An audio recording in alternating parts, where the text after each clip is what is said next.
RT sitting down with author, investigative journalist, and contributing editor to Rolling Stone magazine, Matt Taibbi. Matt, thank you so much for joining us. Thank you for having me.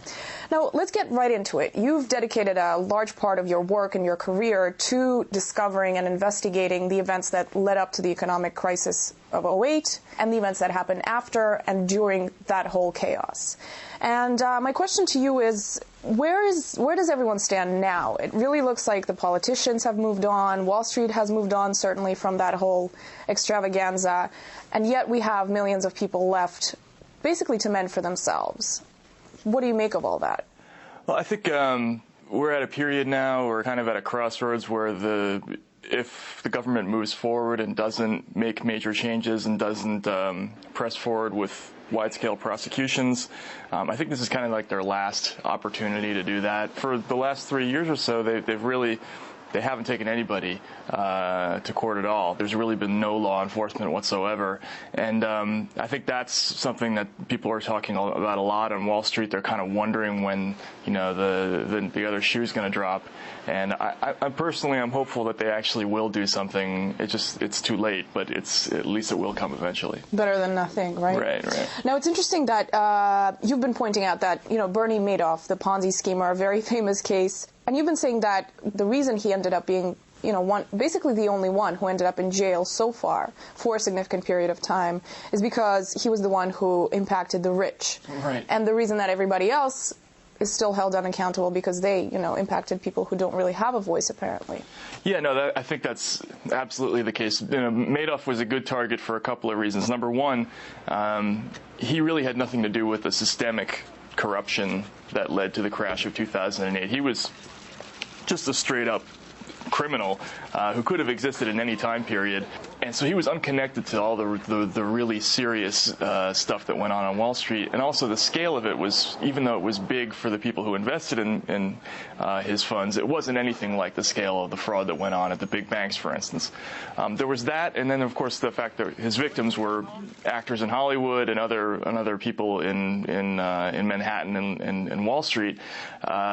That was really the reason why he ended up getting picked. It's been over 2 years, and a lot of people, politicians, people in the media are saying, it's time to move on. Let's kind of start growing again and stop talking about the economic collapse. Are you still angry? And who is your anger directed at? That whole attitude, well, it's already over. Let's not bother going back and, stirring up, the hornet's nest of, all these troubles that are in the past. I think that that's a really dangerous attitude, because the number one thing that came out of this whole period is that there were absolutely no consequences for any of the people who committed this wide-scale fraud. We had these massive bailouts, and there's an enormous amount of public anger about that. If you couple the bailouts with the lack of law enforcement and the lack of prosecutions, there's really no incentive going forward for people on Wall Street not to commit crimes. Especially if they're incredibly profitable. If people on Wall Street look at that and they say, hey, if I rip off, a pension fund or an insurance company or a foreign bank or a foreign hedge fund, there will be absolutely no consequences for it. So basically the only lesson they've learned is that they can do anything and get away with anything, and that's just right. And even if it all blows up, even if we bet completely wrong, the worst case scenario is that the government is going to come in and bail us out with taxpayer money. So obviously the CEOs the bankers are not going to care much about homelessness, joblessness, and all that mess they've created. But why don't politicians really make more of an effort at this point? I mean, it's been enough time, over 2 years, to kind of start doing something, to put stuff back together, to put the puzzle back. I think there's a lot of reasons for that. I think our politicians are completely isolated from what most people in America are really going through. They don't spend a lot of time with people who are struggling. They don't know what it's like to not be able to make a home payment or have your house foreclosed upon. And the horrible thing about this is that this isn't some small segment of the population. We're talking about this is becoming a mainstream thing, where what used to be the middle class in this country is now facing foreclosure in huge numbers. I mean, millions of people at a time are going into foreclosure. They're losing their houses. They're losing their life savings. But I think the people who are running this country don't really see that. They don't. Their entire experience is limited to a very small circle of people who see a very different America, one that's very affluent. To take that a little further, if you could literally describe the relationship between Wall Street and Washington in one sentence, really, what would that? It's completely commingled. It's a revolving door of interests where people on Wall Street are either directly sponsoring the politicians in Washington with campaign contributions and soft money and that sort of thing, or else they are actually politicians. Who or what can really change that? Who has the power to do it? Who has the force to do it? And who would be interested in changing that whole? Well, voters obviously have the ability to make those changes. They have the ability to not choose politicians who are beholden to Wall Street, theoretically. But the problem is Wall Street heavily sponsors both the Republican and the Democratic parties. So automatically, no matter who becomes the front-running candidate for the presidency, is going to be a creature of Wall Street. Look at Barack Obama, who I personally admired during his campaign of 2008, but if you look at his record, Goldman Sachs was his #1 private campaign contributor. What about third parties? Is that even an option, or is that never going to happen in this country? Seriously, I don't see it. I don't see it becoming having a major impact. I think you might see the occasional politician who's really not part of that world make a run. Why is that, though? If people are obviously understanding at this point that Democrats and Republicans are different sides of the same coin, why not they don't really understand that, though. They don't? No, you really I don't think so. I think your average American doesn't see that. And I think ordinary people are very seduced and mesmerized by this phony media-created division between blue and red and left and right and Democrats and Republicans, and people are conditioned to believe that there are enormous, profound differences between these two parties, whereas the reality is their differences are mostly superficial, and on the important questions of how the economy is run and how to regulate the economy, they're exactly the same. But I don't think ordinary people know that. What about the relationship between the media and Washington, D.C.? Like you say, they represent either one or the other, really, these days, the mainstream media.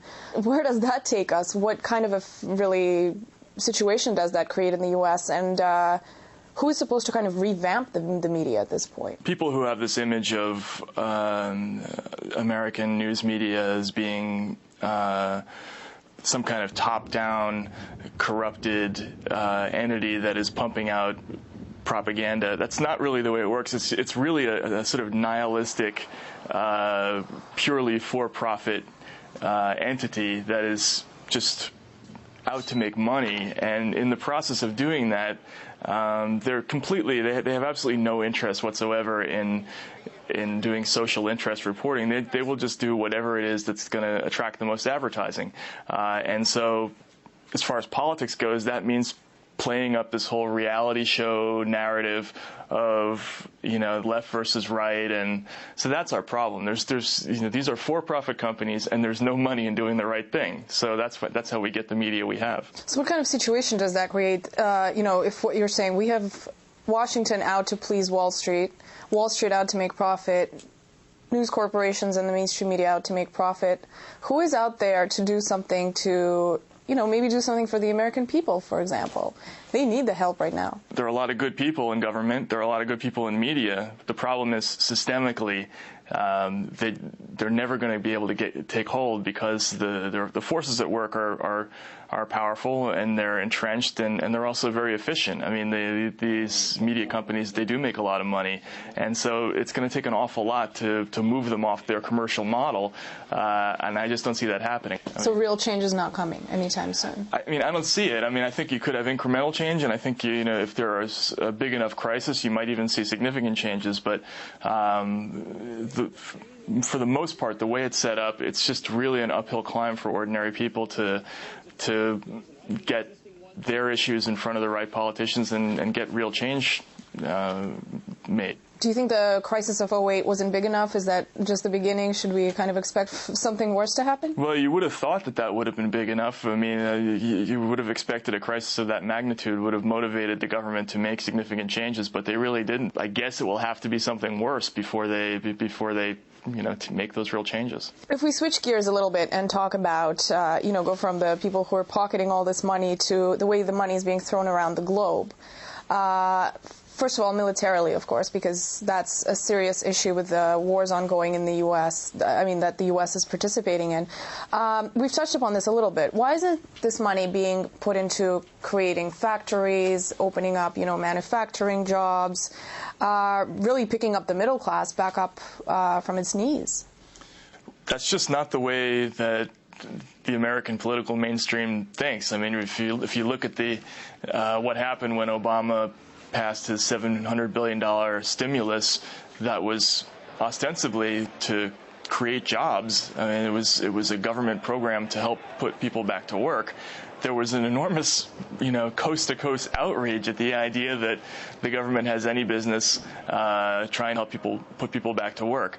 On the other hand, when we spend 10 or 15 times that amount bailing out Wall Street after 2008, there was nothing like the same kind of outcry. Or when we spend a comparable amount fighting pointless and idiotic and bloody wars of conquest in faraway places, when we spend enormous sums of money on endeavors like that, again, there isn't the same kind of outrage. You call the wars idiotic. Why do you think the politicians fail to see that? What is really, do you think, the underlying purpose of Libya, for example, for you? Libya, I don't know. I mean, I think that this wasn't a situation like Iraq where the United States had a clear long-term plan to go into this country and went in there with their eyes wide open. And if you look at Iraq and Afghanistan, to me, those are more indicative of what we look for or what they're thinking about in terms of foreign policy. They have these long military stalemates, deployments that are going to go on forever and ever and ever, and that are going to cost $100–200 billion a year. And they're the official policy of the United States is to keep these things going and to have a presence in that region. I think it's political inertia at this point. If you look at Afghanistan, for instance, clearly, I think the main reason that we're there is because the Democratic Party views Afghanistan as our war. It's their way of going into an election season and being able to say that, we're just as tough as the Republicans. It's not that we're against war per se. We just didn't like the Iraq war. So, look, here we are in Afghanistan. We're tough. That's really the only reason we're there, so that, Barack Obama doesn't have to take criticism that he's weak and limp-wristed. All right. Matt Taibbi, thank you very much for your time with us. Thank you.